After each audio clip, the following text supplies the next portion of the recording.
Hello friends, welcome to Pimpadkar academy और मैं हूं हर्षा पिंपड़कर। तो आज के इस वीडियो लेक्चर में हम डिस्कस कर रहे हैं भारतीय दर्शन। और भारतीय दर्शन में जो आज का हमारा मुख्य टॉपिक है वो है बौद्ध दर्शन और जैन दर्शन पर। यह हमारी एमसीक्यू की चौथा वीडियो है फ्रेंड्स। हमने फर्स्ट, सेकंड और थर्ड वीडियो हमने अपलोड कर दिया है। तो चलिए, हमारा क्वेश्चन जो चल रहा है फ्रेंड्स वो है 79। तो यहाँ पे पूछा गया है कि गुण द्रव्य का क्या है। तो पहले तो राइट आंसर क्या हो जाएगा, आगंतुक धर्म की यहाँ पे बात हो रही है। तो आगंतुक धर्म किसमें कहा है, जैन दर्शन पे, यहाँ के दर्शन की यहाँ पे बात हो रही है। तो जैन दर्शन जो द्रव्य को उन्होंने धर्मी कहा है। धर्मी यानी धर्मी वह होता है जिसमें अनेक धर्म विद्यमान होते हैं, उसी को उन्होंने क्या कहा है, आगंतुक धर्म कहा है। क्वेश्चन नंबर 80, पर्याय है द्रव्य का। तो देख लेते हैं पर्याय क्या है। इस जगत में क्या है, अनेक वस्तुएं विद्यमान है। हम एक ही वस्तु को एक ही नाम से पुकारते हैं क्या, नहीं। यानी वस्तु के बारे में हमें जो भिन्न भिन्न प्रकार का हमें क्या होता है, ज्ञात होता है। और उसी को सिद्ध करने के लिए वस्तु में अनेक धर्म विद्यमान होते हैं, उसी को क्या कहा जाता है, आगंतुक धर्म कहा जाता है। तो यहाँ पे धर्म के उन्होंने दो स्वरूप की यहाँ पे बात की है। एक है जो स्वरूप या नित्य धर्म होते हैं, और सेकंड है आगंतुक या परिवर्तन जो होते हैं, उसी को उन्होंने परिवर्तन को क्या कहा है, चैतन्य आत्मा का स्वरूप का धर्म उन्होंने कहा है। तो यहाँ पे राइट आंसर क्या हो जाएगा फ्रेंड्स, यहाँ पे ए। क्वेश्चन नंबर 81, आकाश का ज्ञात होता है। तो देखिए, आकाश का ज्ञात हमें कैसे होता है, तो अनुमान से होता है। जब हम कहीं पे धुआं उठते हम देखते हैं तो हमें किसका अनुमान होता है, अग्नि का अनुमान होता है। यानी आग यहाँ पे क्या हो जाएंगी, लगी होंगी है। क्या करते हैं हम, अनुमान करते हैं, अजम्पशन कर देते हैं, उसी को क्या कहा जाता है, अनुमान कहा जाता है। यानी आकाश का ध्यान हमें कैसे होगा, फिर अनुमान के माध्यम से होने वाला है। क्वेश्चन नंबर 82, जैन दर्शन है। तो देखिए, जैन दर्शन तो पहले क्या है, वस्तुवादी की यहाँ पे बात की। वस्तुवादी है वो अध्यात्मवादी की ये बात नहीं करते, आइडियलिज्म यानी प्रत्ययवाद की तो बात नहीं करते, भौतिकवादी की ये कुछ बात नहीं कर रहे। यानी आइडिया ने कल्पनावादी है क्या, नहीं। तो वो क्या है, वस्तु पर आधारित ये है उस, यानी जैन दर्शन है वो क्या है, वस्तु तथ्य पर आधारित। अगर हाँ हमें दिखाई देता है तो हम उसको क्या करेंगे, राइट कहेंगे, और हमें नहीं दिखाई देता हम उसी को क्या करेंगे, मानेंगे ही नहीं। यानी हमारे जो आंखों से दिखाई देने वाला है उसी को क्या कहेंगे, हम ट्रूथ कहेंगे। तो यहाँ पे वस्तुवाद यहाँ पे क्या हो जाएगा, राइट आंसर यहाँ पे हो जाएगा। क्वेश्चन नंबर 83, जैन दर्शनानुसार बंधन का कारण क्या है। तो राइट आंसर क्या हो जाएगा, बी, जीवन का पुद्गल से संयोग है। यानी जीव यानी किसको कहते हैं, पहले जैन दर्शन में तो किसे कहा जाता है, आत्मा को उन्होंने जीव कहा। यानी पुद्गल किसे कहा है, तो यानी जो स्थूल भौतिक पदार्थ को उन्होंने क्या कहा है, पुद्गल कहा है। और बौद्ध दर्शन में अगर आत्मा के बारे में पूछा गया तो आत्मा को उन्होंने तो ऐसे तो माना ही नहीं। बौद्ध दर्शनों में तो पुद्गल, आत्मा को उन्होंने क्या कहा है, पुद्गल कहा था। तो यहाँ पे जो जीव का पुद्गल से संयोग क्या होगा, बंधन का कारण होगा। यानी जो संयोग है तो वहाँ पे क्या हो जाएगा, वियोग भी जरूरी है। यानी अगर जन्म लिया है हमने तो वहाँ पे क्या हो जाएंगी, मृत्यु भी तो अटल है ना। कोई इस पृथ्वी तलाव पर हमेशा के लिए रहने के लिए तो नहीं आया है। यानी कोई आज चला जाएगा, नहीं तो कोई कल चला जाएगा। यानी अगर जिसने जन्म लिया है उसी को क्या होंगे, मृत्यु प्राप्त होने वाली है। उसी को उन्होंने क्या कहा है, बंधन का कारण क्या है, तो बंधन का कारण सिर्फ एक ही है, जीव का पुद्गल से संयोग मात्र है। क्वेश्चन नंबर 84,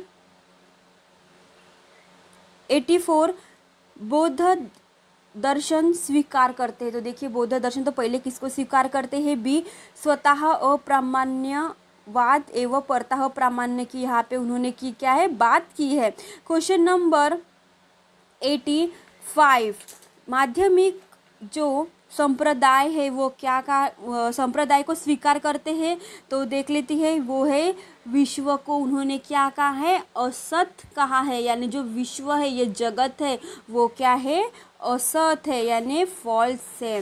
यानी जो माध्यमिक जो शून्यवाद है वो महायान बौद्ध विचारधारा की एक महत्वपूर्ण क्या है, शाखा है। और उसके आचार्य पूछे जाए यानी प्रवर्तक पूछे जाए तो कौन होंगे, नागार्जुन होंगे, जिन्होंने शून्यवाद के उनको क्या कहा जाता है, प्रवर्तक माना जाता है। शून्यवाद ने विज्ञानवाद के अनुभविक जीवन को चिंतन को उन्होंने क्या है, तार्किक रूप से यहाँ पे स्पष्ट करने का उन्होंने एक प्रयत्न किया है। तो राइट आंसर क्या हो जाएगा फ्रेंड्स यहाँ पे बी। क्वेश्चन नंबर 86, द्वादश निदान को किसे क्या कहा था, तो द्वादश निदान यानी संसार चक्र।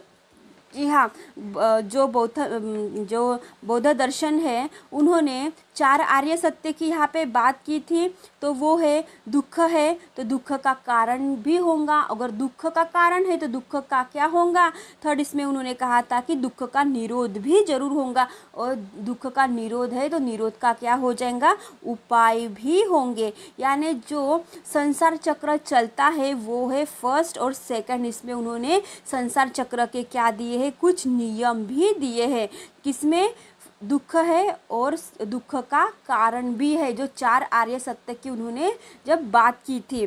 तो राइट आंसर यहाँ पे क्या हो जाएगा फ्रेंड्स डी। क्वेश्चन नंबर 87, विज्ञानवाद के अनुसार मूल तत्व है। तो देखिए विज्ञानवाद किसकी बात करते हैं, विज्ञान की तो बात करेंगे, साइंटिफिक रीजन की तो बात करेंगे, तो शून्य की बात नहीं करेंगे, पुद्गल यानी सुलभ भौतिक वस्तु की यहाँ पे तो बात ही नहीं होने वाली है, और बाह्य वस्तु की तो यहाँ पे बिल्कुल ही बात होने वाली नहीं है। तो विज्ञानवाद यानी साइंटिफिक रीजन के मूल तत्व की किस में बात होती है, विज्ञान में। क्वेश्चन नंबर 88, महायान किस पर बल देता है। तो देखिए पहले तो जो बौद्ध दर्शन में 2 संप्रदाय हुए, एक महायान और हिमयान, तो उसमें महायान की यहाँ पे बात की गई। तो यहाँ पे राइट आंसर क्या हो जाएगा, ए बोधिसत्व की प्राप्ति के लिए यहाँ पे बल दिया गया है। यानी पहले देख लेते बोधिसत्व किस भाषा में इसको ये वर्णित है, ये क्या है, संस्कृत का एक शब्द है। और अगर पाली भाषा में अगर पूछा जाए तो बोधि क्या हो जाएगा, यहाँ पे बोधिसत्व हो जाएगा। तो ये पाली भाषा में पूछा गया है बोधिसत्व, और यहाँ पे संस्कृत भाषा का ये क्या है, बोधिसत्व। यहाँ पे राइट आंसर यहाँ पे हो जाएगा। क्वेश्चन नंबर, वैभाषिक का सिद्धांत नहीं है। तो देख लेते वैभाषिक का सिद्धांत क्या नहीं, तो पहले ये जान लेते कि वैभाषिक किस में आता है। तो वैभाषिक आता है बौद्ध दर्शन में।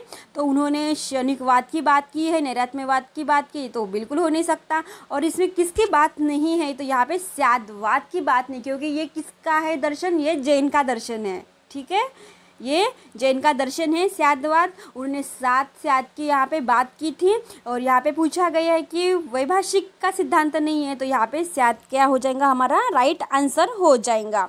क्वेश्चन नंबर 90, विज्ञानवाद को क्या कहा जाता है। तो देखिए राइट आंसर क्या हो जाएगा, विज्ञानवाद को क्या कहा गया है, यहाँ पे आत्मनिष्ठ प्रत्ययवाद, यहाँ पे राइट आंसर यहाँ पे हो जाएगा फ्रेंड्स। तो यहाँ पे डी। क्वेश्चन नंबर 91, पुद्गल है। तो देखिए पुद्गल क्या है, तो पहले तो हमने इतने वीडियो किए हैं, तो हमने पुद्गल को क्या कहा था, स्थूल भौतिक पदार्थ कहा था। यानी स्थूल भौतिक यानी ऐसे अणु होते हैं जिसमें संयोग और वियोग उसमें क्या करते हैं, विद्यमान रहते हैं। तो देखिए तो राइट आंसर यहाँ पे क्या हो जाएगा फ्रेंड्स डी। तो उसमें शरीर, संवेदनाएं व विचारों का ये क्या है, समुच्चय है। जी हाँ, शरीर है यानी शरीर में आत्मा है, तो फिर क्या है, संवेदनाएं होंगी, संवेदनाएं यानी फीलिंग भी होंगी, और वह विचारों का एक समुच्चय है। यानी फीलिंग है तो हम क्या करेंगे, विचार भी करेंगे, यानी थॉट भी हमें आएगा। यानी उन्होंने कहा कि पुद्गल है तो क्या हो जाएगा यहाँ पे राइट आंसर डी, शरीर, संवेदनाएं और विचारों का क्या है, एक क्या है, ये श्रृंखला है। ठीक है, तो राइट आंसर क्या हो जाएगा यहाँ पे डी। क्वेश्चन नंबर 92, बौद्ध दर्शन में आर्य सत्य है। तो पहले देख लेते हैं आर्य सत्य कितने हैं। तो आर्य सत्य है 4। कौन से हैं, तो एक है दुख है, सेकंड है दुख का क्या है, कारण है, थर्ड में क्या आएगा, दुख का क्या आएगा, निरोध भी आएगा। और निरोध है तो चौथे में क्या आएगा, निरोध के क्या होंगे, उपाय भी बताए गए हैं, किसमें, बौद्ध दर्शन में। क्वेश्चन नंबर 93, आप्त पुरुषों के वचन होते हैं। तो देख लेते हैं यहाँ पे आगमन उसे कहा जाता है। आगमन मीन्स क्या है, शब्द प्रमाण की यहाँ पे क्या होती है, बात हो रही है। जी हाँ, जो 6 प्रमाण हमें बताए गए हैं उसमें शब्द प्रमाण एक महत्वपूर्ण प्रमाण है। और उसी को आप्त वाक्य यानी जो प्रतिष्ठित व्यक्ति है, जिसको अथॉरिटी है कुछ बात करने की, तो उसके शब्द को हम क्या कहते हैं, शब्द प्रमाण के रूप में मानते हैं। लेकिन हाँ, उन्होंने जो कहा होगा ना वो सच्ची में सही ही कहा होगा, यानी उसको हम क्या करते हैं, प्रमाण के रूप में उनको क्या करते हैं, हम धारण कर लेते हैं। उसी को क्या कहा जाता है, आगमन। यानी शब्द प्रमाण अगर नहीं होगा तो वहाँ पे क्या हो जाएगा, आगमन जरूर होगा। यानी इसके शब्द प्रमाण को ही उन्होंने आगमन कहा है। तो अनुमान नहीं होगा यहाँ पे। केवली यानी केवली इसको कहते हैं जिसको सभी वस्तु का ध्यान होता है, यानी प्रेजेंट का भी, फ्यूचर का भी, और क्या होगा, पास्ट का भी। तो यहाँ पे राइट आंसर क्या हो जाएगा, ए। क्वेश्चन नंबर 94, हेतु के द्वारा साध्य का ज्ञान प्राप्त करना होता है। तो देख लेते हैं यहाँ पर राइट आंसर क्या हो जाएगा, हेतु के द्वारा हमें साध्य का ज्ञान प्राप्त होगा। तो किसके द्वारा होगा, अनुमान के द्वारा ही तो होगा, प्रत्यक्ष के द्वारा तो होगा नहीं। शब्द यानी आप्त वाक्य को होने वाला ही नहीं। उपमान यानी हम तुलना तो हम वहाँ पे कर ही नहीं रहे। हेतु के द्वारा साध्य ज्ञान की प्राप्ति के लिए तो यहाँ पे राइट आंसर क्या हो जाएगा फ्रेंड्स, अनुमान के द्वारा। क्वेश्चन नंबर 95, इंद्रियों व मन से प्राप्त ज्ञान क्या होता है। देखिए, इंद्रियों व मन से हमें जो प्राप्त ज्ञान होता है, जो हम उसको प्रत्यक्ष ज्ञान कहा जाता है, यानी इंद्रियों मन से। तो राइट आंसर यहाँ पे क्या हो जाएगा, मति ज्ञान की यहाँ पे बात हो रही है फ्रेंड्स। तो मति ज्ञान जो है वो जो हमें इंद्रिय और मन के द्वारा हमें मिलता है, उसी को क्या कहा जाता है, मति ध्यान कहा जाता है। क्वेश्चन नंबर 96, संपूर्ण ध्यान की प्राप्ति कैसे होती है। तो यहाँ पे राइट आंसर क्या हो जाएगा फ्रेंड्स, संपूर्ण ध्यान की यहाँ पे बात की गई है। पहले तो देखिए, मति ध्यान तो पहले हमने देख लेते कि इंद्रियों मन के द्वारा होता है। श्रुति ध्यान किसको कहा जाता है, तो श्रुति ध्यान क्या कहता है, जो सर्वोच्च यानी हिंदू धर्म में जो सर्वोच्च और सर्वोपरि धर्म होता है, यानी हम से ऑथेंटिक का उसमें आप्त वाक्य की वहाँ पे बात की जाती है, उसी को क्या कहा जाता है, श्रुति ध्यान कहा जाता है। और यहाँ पे पूछा गया कि संपूर्ण ध्यान की प्राप्ति किससे कहा होगा। तो संपूर्ण ध्यान की प्राप्ति किसे होंगी, सिर्फ केवल ध्यान को होंगी। जी हाँ, जिसको पास्ट प्रेजेंट फ्यूचर का सब का क्या हो जाएगा, ध्यान हो जाएगा। तो जो घटना अगर घटने वाली है उसी का भी उनको क्या हो जाएगा, पहले से ही उनको क्या हो जाएगा, ज्ञात हो जाएगा। उसी को उन्होंने क्या है, केवल ध्यान यहाँ पे कहा गया है। क्वेश्चन नंबर 97, इनमें से कौन सा परोक्ष ज्ञान है। तो देख लेते हैं परोक्ष ध्यान किससे कहा गया है। तो राइट आंसर यहाँ पे हो जाएगा फ्रेंड्स, प्रत्ययभिज्ञा को इन्होंने क्या कहा है, परोक्ष ज्ञान कहा गया है। तो राइट आंसर क्या हो जाएगा फ्रेंड्स यहाँ पे, ए। क्वेश्चन नंबर 98, मति व श्रुति का ध्यान हमें कैसे होता है। तो देखिए, इन दोनों का ध्यान हमें पारलौकिक रूप से होने वाला नहीं है, केवल इससे तो होने वाला नहीं, जिसे समस्त ध्यान प्राप्त है इनमें से तो कोई नहीं, तो एक ही रह गया।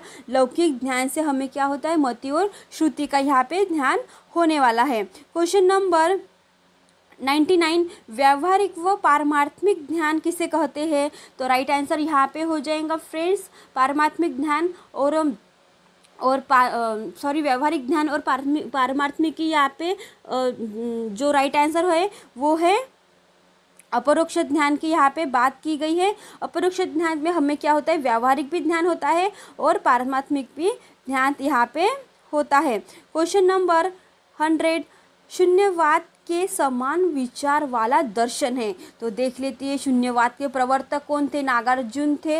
उन्होंने उनके जो प्रवर्तक माने जाते हैं, तो शून्यवाद के अनुसार के समान विचारक कौन है। तो यहाँ पे राइट आंसर क्या हो जाएगा, मीमांसक है। जी हाँ, मीमांसक जो दर्शन है उन्होंने ही क्या कहा है, शून्यवाद के बारे में, यानी ये क्या है, जब शून्य जगत क्या है, शून्य है, तो उन्होंने क्या कहा था, मीमांसक के यहाँ पे राइट आंसर हो जाएगा। क्वेश्चन नंबर 101, बौद्ध दर्शन में स्कंध, जो रूप स्कंध का अर्थ क्या है, तो यहाँ पे राइट आंसर क्या हो जाएगा फ्रेंड्स, स्कंध क्या है, क्या है, भूर्त है। यहाँ पे क्या है, ये क्या है, भूर्त है। हाँ, ये क्या है, एक भूर्त है, यानी जिसमें ये 5 स्कंद के रूप में यहाँ पे बात की गई, जिसमें रूप, वेदना, संस्कार, संज्ञा और विज्ञान की यहाँ पे बात की गई है। वो क्या है, 5 रूप है। यहाँ पे धर्म आकार की यहाँ पे बात नहीं है, विश्व विषय की बात में भी नहीं, तो यहाँ पे धूर्त की यहाँ पे बात हो रही है।